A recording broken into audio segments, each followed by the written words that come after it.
Hey guys, welcome back to our channel. So last video में जैसा कि मैंने बताया था कि हम संस्कृत की बेसिक से लेकर के वीडियो लेक्चर्स लेकर के आएंगे।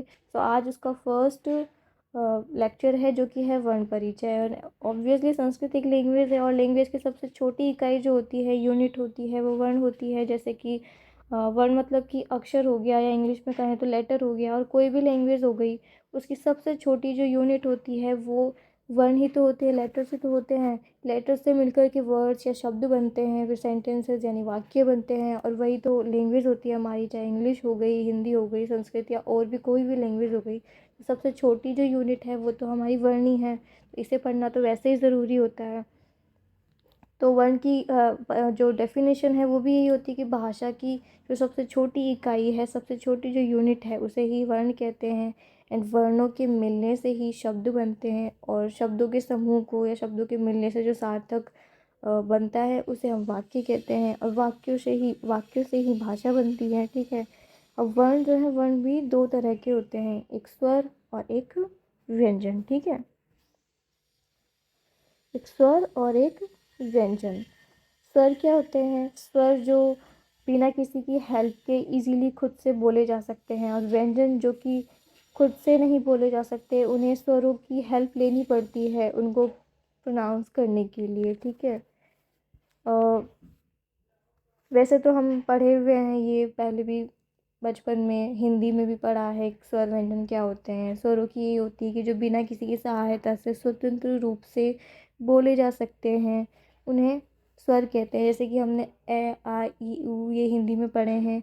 इन्हें बोलने के लिए किसी की हेल्प की ज़रूरत नहीं पड़ती है, इसीलिए ये स्वर होते हैं। और जैसे कि क ख ग ये हो गए, इनको बोलने के लिए, प्रोनाउंस करने के लिए हमें स्वरों की हेल्प लेनी होती है, इसीलिए उसे व्यंजन कहते हैं। तो स्वर और व्यंजन क्या होते हैं, आई होप आपको आता होगा और वापस से क्लियर हो गया होगा। ओके।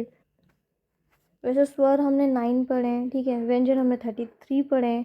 ओके, बट संस्कृत जो लैंग्वेज है उसके अंदर जो स्वर हैं वो एक्स्ट्रा होते हैं 13, जिसमें से एक हो गया री और री। वैसे ये इतना ज़रूरी है नहीं, हमें 9 ही याद रखना है और व्यंजन 33 ही याद रखना है। ठीक है। व्यंजन क्या होते हैं? जो स्वरों की सहायता से बोले जाते हैं। कैसे?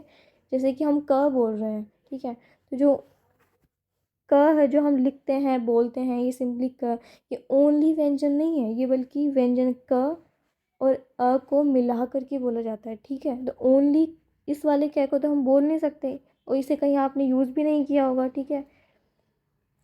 तो इसको यूज़ करने के लिए हमें इसकी हेल्प लेनी पड़ी ना, स्वर की हेल्प लेनी पड़ी। इसीलिए व्यंजन को जो बोलने के लिए है, स्वरों की हेल्प लेनी ही पड़ती है। ओके। तो ये तो हो गए वर्ण के टाइप, स्वर और व्यंजन। और स्वर और व्यंजन होते क्या क्या हैं, कितने कितने होते हैं, ये भी हमने देख लिया। ठीक है। अब हम अलग से स्वर को पढ़ेंगे। ओके। स्वर, यहाँ पे एक छोटी सी डेफिनेशन या कुछ कह सकते हैं वो लिखा हुआ है, स्वयं राजंतेरी स्वरा, मतलब कि जो खुद से बोले जाते हैं स्वर होते हैं। ओके, ये हमने पढ़ लिया, देख लिया। स्वर भी 3 तरह के होते हैं, ह्रस्व, दीर्घ, प्लुत। ह्रस्व जो होते हैं उन्हें मूल भी कहते हैं, एक मात्रक भी कहते हैं। ये सबसे मूल या यूनिट सबसे छोटा वाला होता है। ठीक है। जैसे कि अ ई उ री।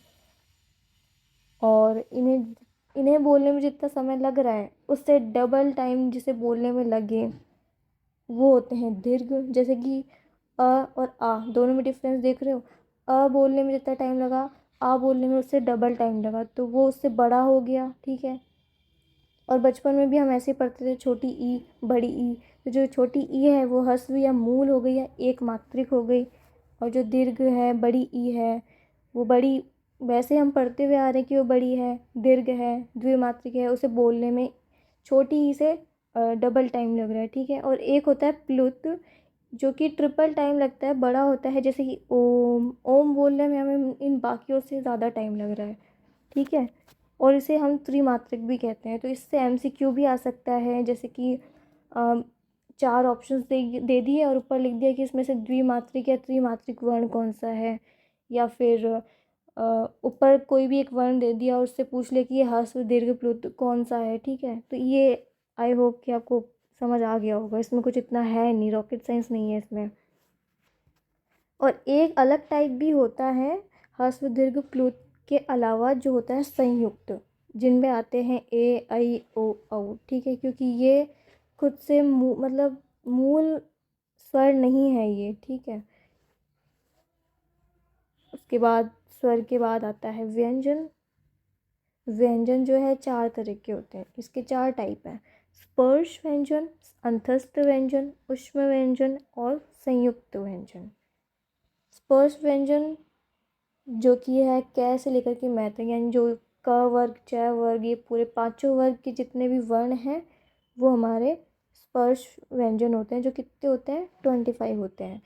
ऊपर के जो ए से लेकर के अह तक है वो हमारे स्वर हो गए। उसके बाद जो क से स्टार्ट होता है मै तक वो स्पर्श हो गए। उसके बाद जो य र ल व 4 व्यंजन आते हैं, वर्ण आते हैं, वो अंतस्थ व्यंजन में आते हैं।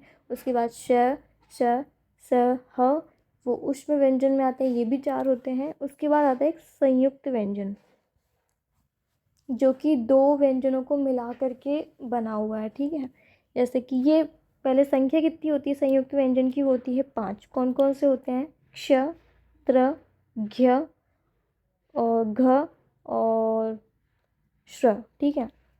क्ष किस किस से मिलके बना हुआ है? क और श से, और ऑब्वियसली ए लगेगा ही, क्योंकि इनको स्वतंत्र रूप से तो बोल नहीं सकते क्योंकि ये व्यंजन है, इसलिए ए तो लगेगा ही इसके अंदर। तो क्ष किससे बना? क और श से।